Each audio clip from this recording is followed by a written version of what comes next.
I began this letter to one, then it hit that it's addressed to both parents. Going through different shit that's been left unsaid like an incomplete sentence. Of the turmoil inside as I filtered through, talked about experiences that both of you have gone through and a puzzle about the pieces. The similarities you both have and holy fuck the differences. It made me sick the shit you went through, the interferences. The interferences in regards to how your minds were trained and your inner pieces that were destroyed at such young ages and all the shit you had to witness. And I'll make this crystal clear now when I lyricise this next bit. I'll speak of what was felt when I witnessed and how I've healed and now express it. Growing up with two parents, each on opposite sides of the spectrum. So listen intensely now, just as we listen to your tears as you shed them. It seems strange to say, but true no less, that the resentment that festered after events, in fact teaches us, with no more said contention, of the happiness that's reached as well as contentment, when we see through an event and hold on to the lesson. Dear Mum, it fucking disgusts me the way you were treated by ones that claimed love. The way you were taken for granted and the things said and done. Again, this is what I feel and felt at the events witnessed when I was young.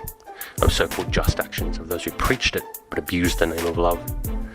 These types of twists who manipulate spiritual texts and preachings, to instill fear and guilt to capitulate one who is reaching, for love and comfort in a place intended safe to beseech this.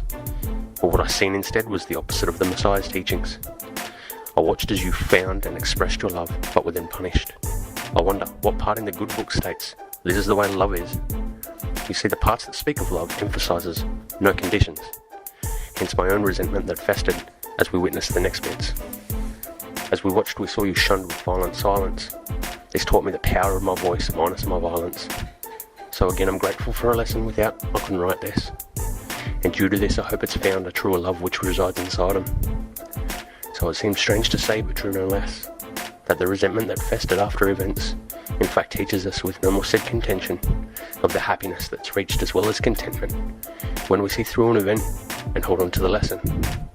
But shit, dear Dad, a realisation just hits and sinks in. How did it feel as you were seeing your mother being kicked and hit? As she lay bleeding in the kitchen, I swimming as slick blood dripped from her arms and hands, cheeks, forehead and both lips. Tell me, Dad. No, wait, let me guess. You felt helpless, utterly disgusted at this injustice you witnessed. Standing there frozen as the other who claimed loved her shat on her, smashed things on her, as well as the false claims spat at her. No wonder this shit eats away at you, but indeed these traumas are. I wonder, could this be the primary cause you've been searching for? I noticed some similarities here, one being a watching justice to our mothers, two, feeling helpless at the time to help, but now standing up for others. These events may not be exactly the same, but the similarity it bothers.